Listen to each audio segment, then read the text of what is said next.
अस्सलाम नाज़रीन, मैं हूं असद अली तूर। अपने प्रोग्राम असद तूर अनसेंसर्ड में आपके लिए आज की जो सबसे अहम और बड़ी खबर है वो लेके आ रहे हैं। वो है कि जुडिशल कमीशन ऑफ पाकिस्तान के इजलास की अंदरूनी कहानी के अंदर क्या हुआ है, कौन से जजेस अब आइनी बेंच का हिस्सा बने हैं, कौन सा एक और जज अब जुडिशल कमीशन ऑफ पाकिस्तान का हिस्सा बन गया है, और कौन सा जज अब practice and procedure act committee का हिस्सा बन गया है। और ये सब कुछ आज हम आपको बताएंगे एक्सक्लूसिवली कि ये क्या हुआ है आज। और अब ये जो आइनी बेंच बना है, ये आइनी बेंच क्या कर सकता है, इसके जजेस क्या करेंगे, कितनी अक्सरियत हुकूमत के साथ खड़ी हो जाएगी अगर कोई पिटीशन आएगी, और कितनी जिसे कहते हैं जो दूसरा फ्रीक होगा, क्या इम्कान होगा। लाइक आपको ये सब कुछ आज बताएंगे असद तूर अनसेंसर्ड में। अनसेंसर्ड की क्या होगा, तो जी हाँ, आज तकरीबन 2 बजे इजलास का वक्त मुकर्रर था। करीबन 2:25 के करीब ये इजलास शुरू हुआ। इसकी सरबराही justice chief justice Yahya Afridi कर रहे थे। उनके साथ जस्टिस मंसूर अली शाह जो सीनियर प्रेसिडेंट जज सुप्रीम कोर्ट के वो थे, जस्टिस मुनीब अख्तर थे, जस्टिस अमीनुद्दीन खान थे। जबकि इसके अलावा जो लॉ मिनिस्टर आज़म तारड़ थे, अटॉर्नी जनरल मंसूर उस्मान अवान थे, पाकिस्तान बार कौंसिल के नुमाइंदे अख्तर हुसैन साहब थे। इसके अलावा जो स्पीकर ने एक प्राइवेट मेंबर खातून नामजद कर रखी हैं वो थी।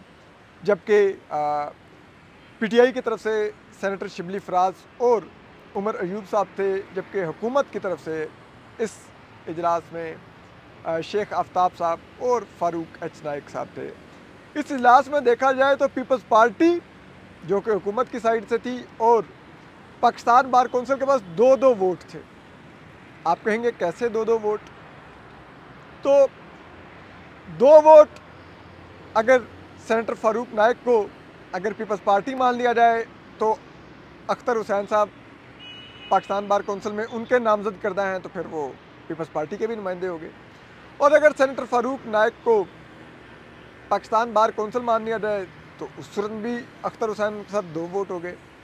तो ये बड़ी दिलचस्प सूरत हाल थी। लेकिन आज के इजलास में 7-5 की अक्सरियत से जस्टिस अमीनुद्दीन खान को, जिनके लिए हुकूमत और इस्टेब्लिशमेंट पूरा जोर लगा रही थी, राना सनाउल्लाह साहब और हुकूमत अनोखा लाडला बन के मांग रही थी कि जस्टिस अमीनुद्दीन खान को आइनी बेंच का सरबराह होना चाहिए। और उसकी तोजी वो ये पेश कर रहे थे कि जी देखें, जस्टिस मंसूर अली शाह मुबैना तौर पर बकौल हुकूमत के मुतनाज़ा हो चुके हैं, और जस्टिस याहिया आफरीदी वो गैर मुतनाज़ा होने की वजह से आइनी बेंच का सरबराह न बने। बड़ी खूबसूरत वो जिसे कहते हैं ना तोजी पेश कर रहे थे। लेकिन बहरहाल जो हुकूमत और इस्टेब्लिशमेंट चाहती थी, जैसा कि गुज़िश्ता कई रोज़ से वो जो चाह रहे हैं अचीव कर रहे हैं, चाहे उन्होंने चीफ जस्टिस मंसूर अली शाह को चीफ जस्टिस बनने का रास्ता रोकना हो, चाहे उन्होंने आइनी बेंचेस डालने हों, चाहे उन्होंने आइनी तरमीम करनी हो, चाहे उन्होंने जजेस की तादाद 17 से 34 करनी हो, जो मर्जी उन्होंने करना वो अचीव कर रहे हैं। तो उन्होंने आज जुडिशल कमीशन ऑफ पाकिस्तान के इजलास में ये भी अचीव किया कि जस्टिस अमीनुद्दीन खान सरबराह होंगे उस आइनी बेंच के जो 26वीं आइनी तरमीम की सूरत में बन रहा है। और इसकी हक में 7 वोट आए। 7 वोट जो आए वो जिसे कहते हैं मुखालफत में 5 वोट आए, और जस्टिस अमीनुद्दीन खान का वोट अपने ही हक में डिसाइसिव साबित हुआ। आप कहेंगे कैसे? तो देखिए, 7-5 की अक्सरियत से फैसला हुआ है। अगर आप अपोजिशन के वोट चेक करें जिन्होंने अपोजिशन की जस्टिस अमीनुद्दीन खान के चीफ जस्टिस आइनी बेंच का सरबराह बनने की, तो वो थे जस्टिस याहिया आफरीदी जो चीफ जस्टिस हैं, justice Mansoor Ali Shah, justice Munib Akhtar, justice Munib Akhtar के बाद जिसे कहते हैं पीटीआई के सेनेटर शिबली फराज, और 5वें उमर अयूब साहब। अब अगर जस्टिस अमीनुद्दीन खान भी इन 5 के साथ जाते, सुप्रीम कोर्ट के अपने तीनों सीनियर जजेस के साथ जाते, अपने चीफ जस्टिस या अफरीदी के साथ जाते और वोट करते, तो उनको अपने नाम की मुखालफत में वोट करना पड़ता और यूं 6 वोट अपोजिशन में हो जाते, 6 वोट हक में होते तो मैच टाई हो जाता और इस सूरत में भी फिर नाम किसी और का चुनना पड़ता। लेकिन जस्टिस अमीनुद्दीन खान ने भी अपने नाम के हक में वोट दिया कि हाँ, मैं आईनी बेंच का सरबराह बनना चाहता हूँ और मैं बनूंगा, और वो बन गए।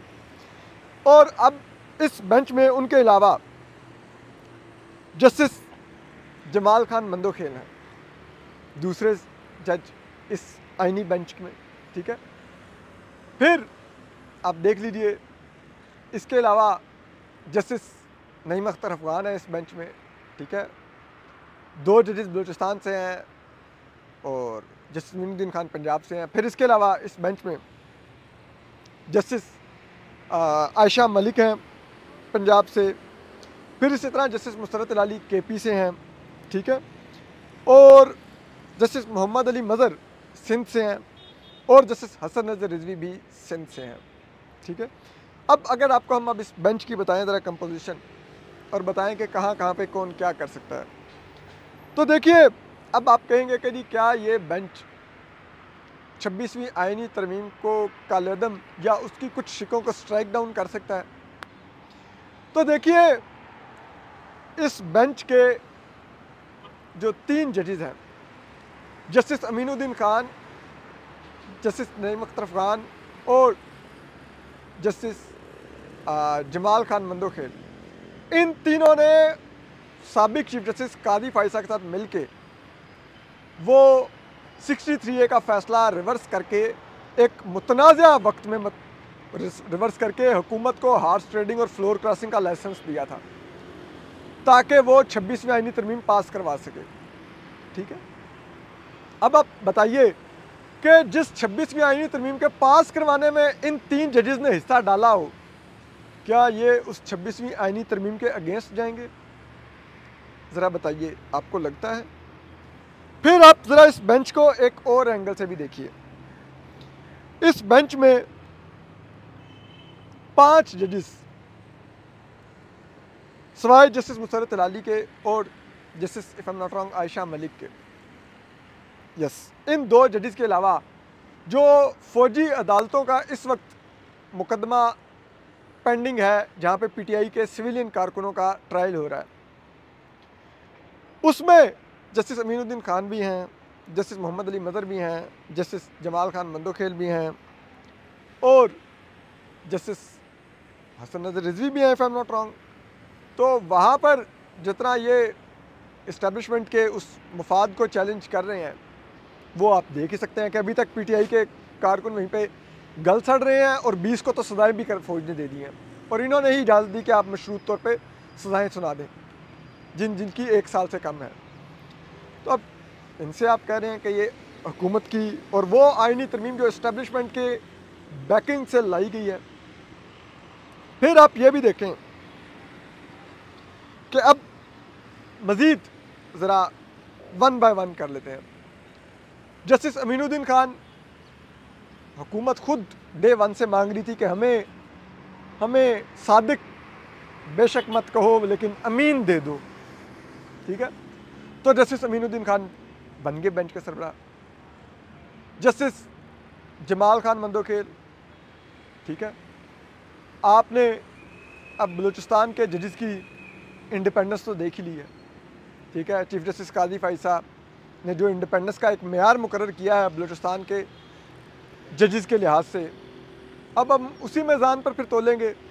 और जस्टिस जमाल खान मंदोखेल ने, ठीक है, जस्टिस अमीनुद्दीन खान और जस्टिस नईम अख्तर अफगान, और ये वो जजेस हैं जिन्होंने, जो वैसे तो आइन रीराइट करना बड़ा कहा जाता है, लेकिन इन्होंने बाकायदा तौर पे सुप्रीम जुडिशल काउंसिल के लिए रीराइट किया कि वो मुस्ताफ़ी जज के ख़िलाफ़ भी, जिसे कहते हैं, कार्रवाई आगे बढ़ा सकती है जस्टिस मोहम्मद अली जस्टिस मज़ाहिर अकबर नकवी के केस में। गो के जस्टिस मज़ाहिर अकबर नकवी के मामला वाकई बहुत डूबियस थे, लेकिन इन्होंने उसमें भरपूर हिस्सा डाला हुआ है, ठीक है।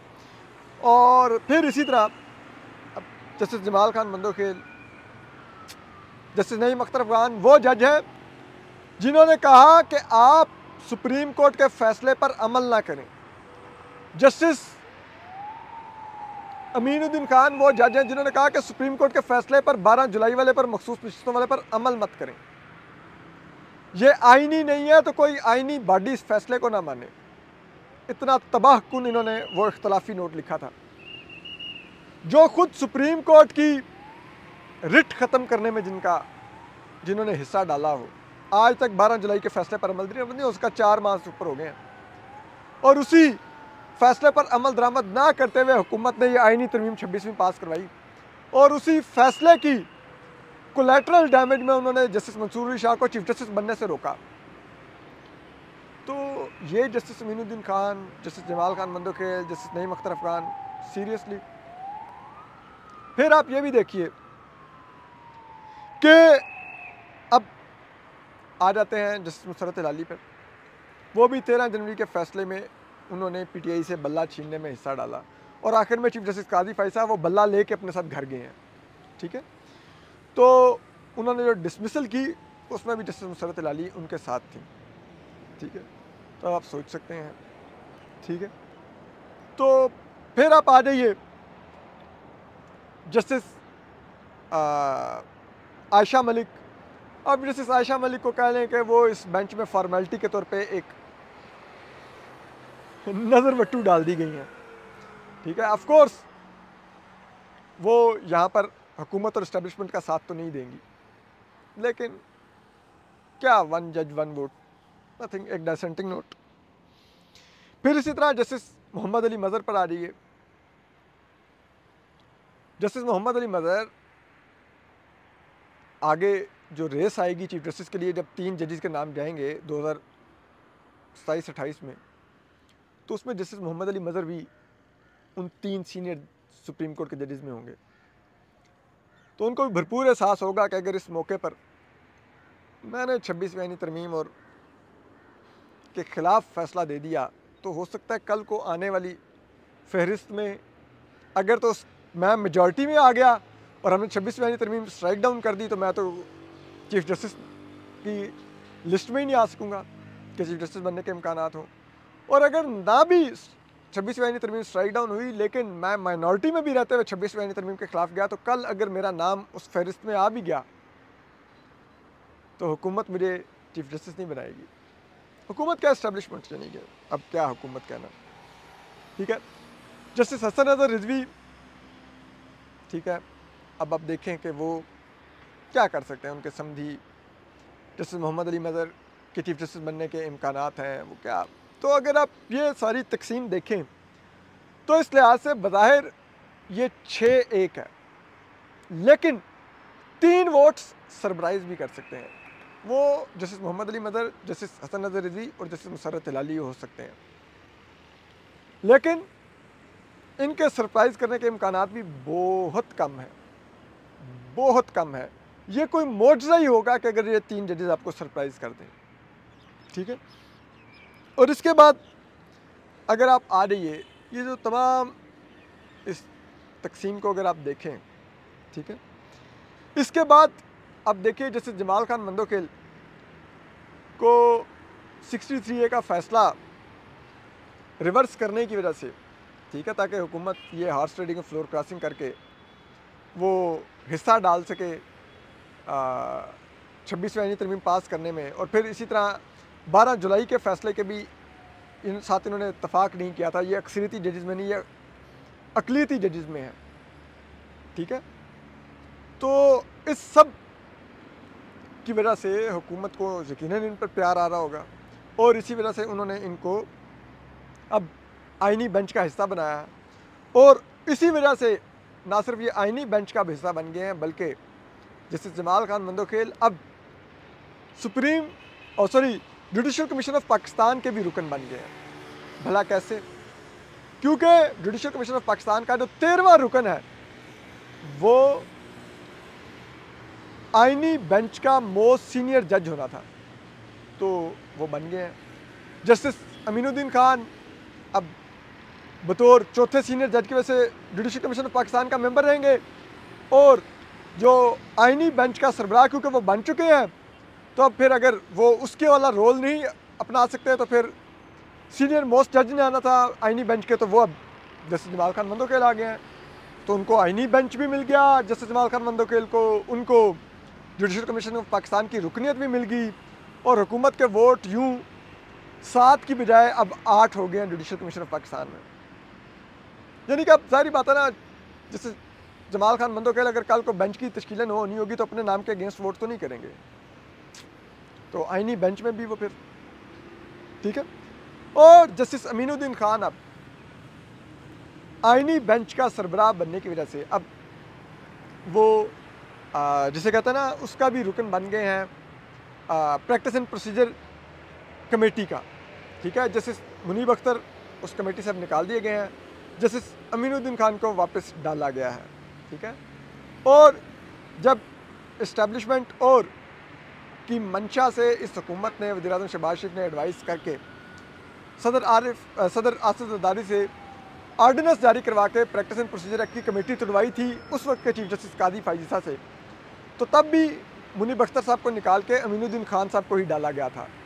तो अब भी ये सब कुछ करके अमीनुद्दीन खान साहब का ही प्रैक्टिस एंड प्रोसीजर कमेटी में जगह बनाएगी और वहाँ पर आ गए हैं, ठीक है। तो अब आप देख लीजिए कि जब वो जजेस जो आइनी तरमीम के बेनिफिशरी हों, जुडिशल कमीशन ऑफ पाकिस्तान के फ़ैसलों के बेनिफिशरी हों, जिनको लुक्रेटिव आइनी बेंच में बिठा दिया गया हो, आपको लगता है वो 26वीं आइनी तरमीम के अगेंस्ट जाएंगे? सीरियसली अगर किसी को लगता है तो बहुत अच्छी बात है, मुझे भी लगता है जाएंगे। तो अब चीज़ ये है कि बात सिर्फ यहाँ नहीं है, अब एक लिहाज से एक कॉन्फ्लिक्ट शुरू होगा, क्योंकि अगर आप देखें चीफ जस्टिस जाहिया अफरीदी ने जो गुज़िश्ता रोज़ लेटर आया था जिसमें जस्टिस मंसूर अली शाह और जस्टिस मुनीब अख्तर ने चीफ जस्टिस जाहिया अफरीदी को लिखा था कि आपने फुल कोर्ट के आगे क्यों नहीं 26वीं आईनी तरमीम चैलेंज करने वाली पटिशन्स फिक्स की, जबकि हमने 2 लोगों ने इजलास बुला के और जिसे कहता है 4 नवंबर को फिक्स करने की बात की थी। तो ये इम्कान जाहिर किया जा रहा था कि जस्टिस जाहिया अफरीदी जो चीफ जस्टिस पाकिस्तान हैं वो भी अब हुकूमत के साथ वोट करेंगे और ये 8-4 से फैसला होगा। लेकिन फ़िलहाल जस्टिस जाहिया अफरीदी ने जस्टिस मंसूर अली शाह और जस्टिस मुनीब अख्तर का ही साथ दिया है, तो ये वोट तीनों इंटैक्ट रहे हैं। तो वक्ती तौर पे वो जो एक क्लैश बढ़ने का इम्कान जाहिर किया जा रहा था कि उस खत की वजह से क्लैश मज़ीद बढ़ेगा, वो तो शायद अभी वक्ती तौर पे नहीं हुआ, लेकिन आने वाले दिन भी बड़े दिलचस्प होंगे। क्योंकि आप देखिए in the end justice Yahya Afridi ने इन दोनों जजेस जस्टिस मंसूर अली शाह और जस्टिस मुनीब अख्तर के कहने पर कमेटी का इजलास बुलाया तो नहीं है, ठीक है, और ना ही इन्होंने काज लिस्ट भी जारी की, ठीक है। बल्कि अब इन्हीं की वजह से वो जुडिशल कमीशन ऑफ पाकिस्तान जो इनकम्प्लीट था उसने आइनी बेंच भी बना दिया है, और उस आइनी बेंच में वाज़े तौर पे उन जजेस की अक्सरियत है जो हुकूमत को बहुत पसंद है, जिन पर हुकूमत को और इस्टेब्लिशमेंट को बहुत एतमाद है। तो फिर अब आप समझ सकते हैं जब हुकूमती लोगों ने जजेस चुने होंगे तो उन्होंने पहले पूरा होमवर्क किया होगा कि हमारे इन जजेस को आइनी बेंच में डालेंगे तो 26वीं आइनी तरमीम भी महफूज रहेगी और हमारे मफादात भी महफूज रहेंगे, ठीक है। तो उन्होंने कोई आप समझ सकते हैं जजेस चुनते हुए फिर ऐसे जजेस तो नहीं चुने होंगे जो उनके खिलाफ फैसला देंगे, ठीक है। तो ये सब कुछ बहुत दिलचस्प है, लेकिन अब इस सब में आप देखेंगे कि आने वाले दिनों में अब आइनी बेंच और सुप्रीम कोर्ट के दीगर जो आम बेंचेस अब होंगे उनमें अब तसादुम शुरू हो जाएगा, क्योंकि बहुत से ऐसे केसेस आएंगे जिस तरह के गुज़िश्ता रोज़ जस्टिस मंसूर अली शाह ने अंदिया दिया अपने एक बेंच में। उन्होंने कहा कि भाई हर केस आप आइनी बेंच को मत भेजें, कुछ हमारे पास भी रहने दें, कुछ हम भी यहाँ पे तय कर सकते हैं। तो अब अगर आगे किसी पटिशन के अंदर कोई आके एतराज़ किया करेगा बेंच पर कि नहीं इसमें आइनी सवाल है, ये आइनी बेंच के आगे केस भेजें, तो ये कह सकते हैं कि नहीं ये हम ही सुनेंगे, आइनी बेंच के आगे जाने ही नहीं देंगे, ठीक है। या ये भी हो सकता है कि ये फिर अगर देखा जाए तो सुप्रीम कोर्ट में दायर होने वाली हर पिटिशन आइनी पिटिशन होती है। इवन के कत्ल की पिटिशन में भी अगर कोई आ जाएगा कहेगा जी मेरा ट्रायल आर्टिकल 10A के तहत नहीं हुआ, शफाफ ट्रायल, आइन के आर्टिकल 10A के तहत, तो वो कहेंगे ओहो ये तो आइनी मामला आ गया, आइनी बेंच को भेज दो। तो इस सूरत में वो ओवरबर्डन भी कर सकते हैं आइनी बेंच को। Like there are many ways इस आइनी बेंच को हैंडल करने के, ठीक है, इसका इलाज करने के। लेकिन ये देखते हैं कि आने वाले दिनों में कैसे होंगे। लेकिन इसके बाद अब अगर आप देखें, chief justice Yahya Afridi, justice Mansoor Ali Shah और जस्टिस अमीनुद्दीन खान को अब आइनी बेंच से भी बाहर निकाल दिया गया है। हुकूमत ने अमली तौर पर अब सुप्रीम कोर्ट में अपनी जो डिवीज़न उन्होंने की थी वो कामयाबी से मुकम्मल कर ली है। अब बची खुची जो सुप्रीम कोर्ट है उसमें भी वो 17 जजेस अपनी मर्ज़ी के ला देंगे, ठीक है। और जब 34 जजेस हो जाएंगे तो अगली स्टेज पर वो 27वीं आइनी तरमीम लाकर इन्हीं 34 जजेस में से 7 या 8 जजेस निकाल के एक आइनी अदालत पूरी बना देंगे। इस आइनी बेंच को ख़त्म करके कहेंगे चलो हम आइनी अदालत ही पूरी बना देते हैं।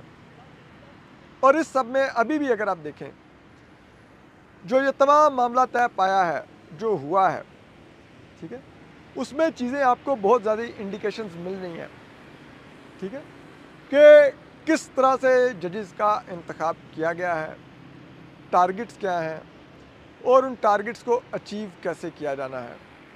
तो आने वाले दिनों में आप देख सकते हैं कि इसी सुप्रीम कोर्ट में तोड़ फोड़ करके वो भेजा जाए। और अगर आप देखें कि इन्हीं में से जब आइनी अदालत की बात चल रही थी तो यही लिस्टें चल रही थी कि chief justice Yahya, chief justice Qazi Faez साहब को आइनी अदालत ले जाया जाएगा और उनके साथ इधर से justice Aminuddin Khan, justice Jamal Khan Mandokhail, justice Naeem Akhtar Afghan वगैरह को ऊपर आइनी अदालत ले जाया जाएगा, ठीक है।